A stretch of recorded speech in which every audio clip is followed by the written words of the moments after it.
Assalamualaikum warahmatullahi wabarakatuh. Alhamdulillah bertemu lagi bersama Bapak. Di pertemuan kali ini kita masih membahas bab 1 untuk topiknya masuk ke masa reformasi ya. Karena sebelumnya kita sudah bahas masa Orde Baru. Pada masa reformasi, penerapan Pancasila sebagai dasar negara dan pandangan hidup bangsa terus menghadapi berbagai tantangan. Penerapan Pancasila ini tidak lagi dihadapkan pada ancaman pemberontakan seperti pada masa Orde Lama. Namun di masa reformasi ini lebih dihadapkan pada kondisi kehidupan masyarakat yang diwarnai oleh kehidupan yang serba bebas atau sedikit menuju arah kehidupan yang liberal.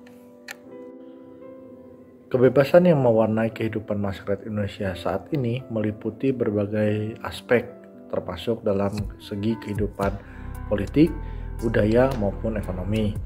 Nah, kebebasan yang ada pada masa reformasi ini lebih kepada kebebasan dalam penegakan hak asasi manusia. Contohnya misalnya kebebasan dalam berpendapat, berbicara, berorganisasi, maupun kebebasan yang sifatnya mengharuskan adanya kreativitas dari masyarakat Indonesia itu sendiri. Namun demikian, meskipun kebebasan ini saat ini begitu luar biasa, begitu dijunjung tinggi oleh pemerintahan, namun ada dampak-dampak negatif yang dialami oleh masyarakat Indonesia itu sendiri. Dampak-dampak negatif ini terlihat dari mulai hilangnya rasa persatuan dan kesatuan, kemudian juga hilangnya rasa tenggang rasa, empati, kemudian gotong royong yang menjadi sendi-sendi dalam kehidupan masyarakat Indonesia itu sendiri. Selain hal tersebut, dampak negatif lainnya adalah dengan adanya atau munculnya pergaulan bebas di dalam masyarakat, begitu ya. Kalau masa-masa dulu atau masa Orde Baru itu aktivitas masyarakat Indonesia itu dibatasi. Tidak semua orang dapat melakukan aktivitas yang dilakukan saat ini, begitu. Bahkan dalam berbicara, memberikan kritik pun dibatasi oleh negara, karena pada saat itu pemerintahan bersifat otoriter atau diktator, begitu, dipimpin oleh Presiden Soeharto seperti itu.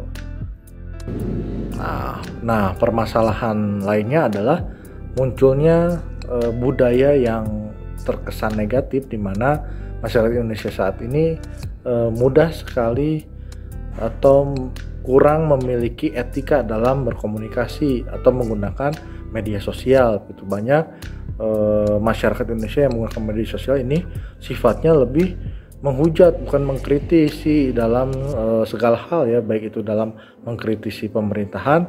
Nah, sifatnya ini lebih ke menghujat, begitu kan. Kadang banyak sekali berita-berita hoax atau berita-berita yang tidak jelas kebenarannya ini saling mengisi atau saling bersebaran, begitu kan, baik itu di dalam WhatsApp atau di dalam alat komunikasi yang ada di handphone, maupun dalam berbagai hal komunikasi, begitu.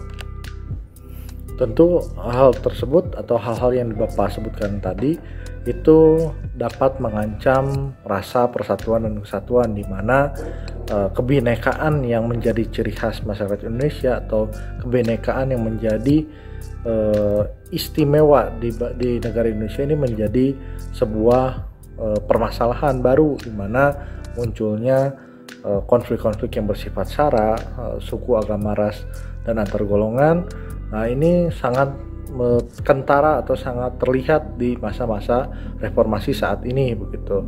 Nah, ini akibat apa? Karena akibat kurangnya rasa atau kurangnya kepercayaan dari masyarakat Indonesia terhadap pemerintahan, maupun adanya kekecewaan terhadap pemerintahan, dan terlebih mudah sekali masyarakat Indonesia ini menerima sebuah informasi tanpa melakukan klarifikasi atau kalau dalam istilah agama itu bertabayun begitu. Jadi kurang mencari sumber yang lebih tepat begitu, sehingga berbagai informasi ini langsung dicerna tanpa adanya filterisasi atau tanpa adanya penyaringan terlebih dahulu, sehingga membuat apa yang diberitakan, apa yang didapatkan atau informasi yang didapatkan ini sering menimbulkan berbagai macam polemik dalam kehidupan berbangsa dan bernegara kita begitu, seperti itu.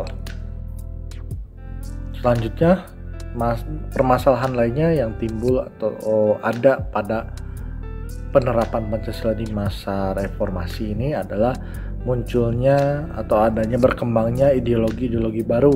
Nah, ideologi-ideologi baru ini mulai masuk ke dalam sendi-sendi kehidupan masyarakat Indonesia, sehingga memudarkan atau membuat adanya degradasi terhadap Pancasila itu sendiri sebagai ideologi gitu. Nah, ini tentunya sebagai warga negara kita harus terus menjaga Pancasila ini menjadi pandangan hidup maupun sebagai dasar negara bangsa Indonesia. Jangan sampai ideologi-ideologi yang baru ini masuk kemudian menggoyahkan keyakinan kita terhadap ideologi Pancasila, karena apabila tidak dilakukan filterisasi itu tentunya akan mudah kita terdoktrin atau merasa bahwa ideologi Pancasila ini tidak cocok lagi bagi bangsa Indonesia, sedangkan pada hakikatnya Pancasila ini memiliki sifat sebagai ideologi yang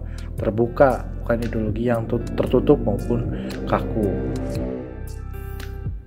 Nah, kewaspadaan dan kesiapan harus selalu kita tingkatkan untuk menanggulangi penyusupan ideologi-ideologi baru ini, karena kondisi saat ini begitu masih banyak atau sebagian besar masyarakat Indonesia ini atau bangsa kita ini termasuk masyarakat yang berkembang gitu, belum menjadi masyarakat yang maju.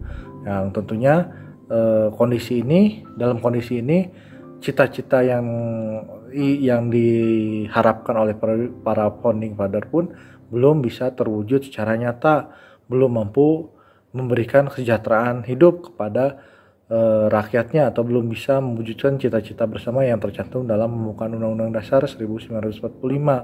Nah, tanpa disadari, keadaan ini tentu dapat memudahkan atau membuat kita menjadi lemah dan berpaling dari ideologi Pancasila sebagai dasar negara maupun sebagai pandangan hidup, sehingga kita mudah disusupi oleh ideologi-ideologi baru tadi.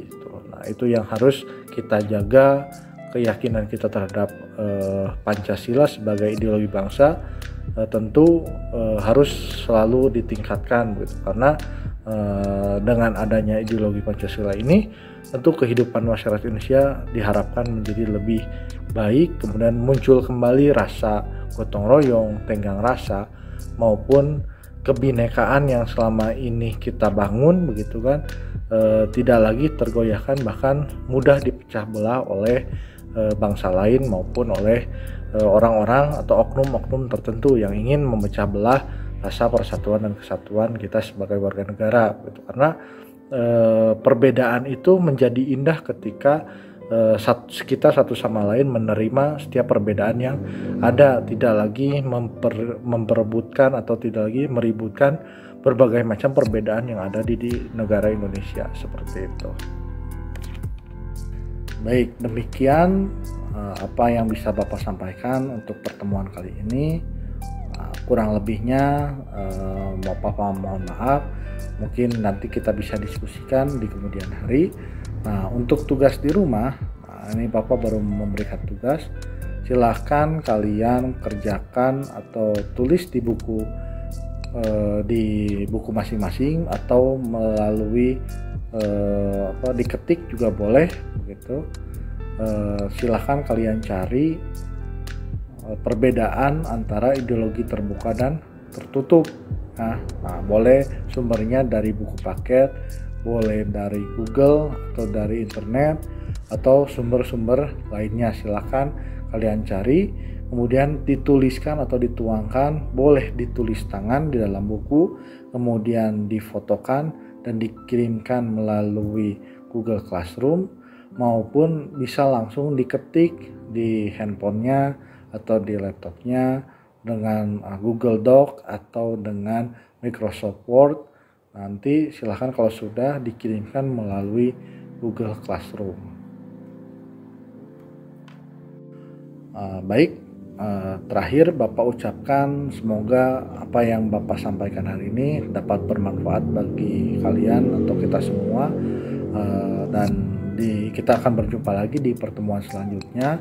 Sehat-sehat selalu, tetap jaga kondisi, tingkatkan imunitas dengan berolahraga dan meminum atau banyak mengkonsumsi vitamin serta buah-buahan serta makan yang bernutrisi agar kita selalu terhindar dari pandemi COVID-19. Terima kasih. Wassalamualaikum warahmatullahi wabarakatuh.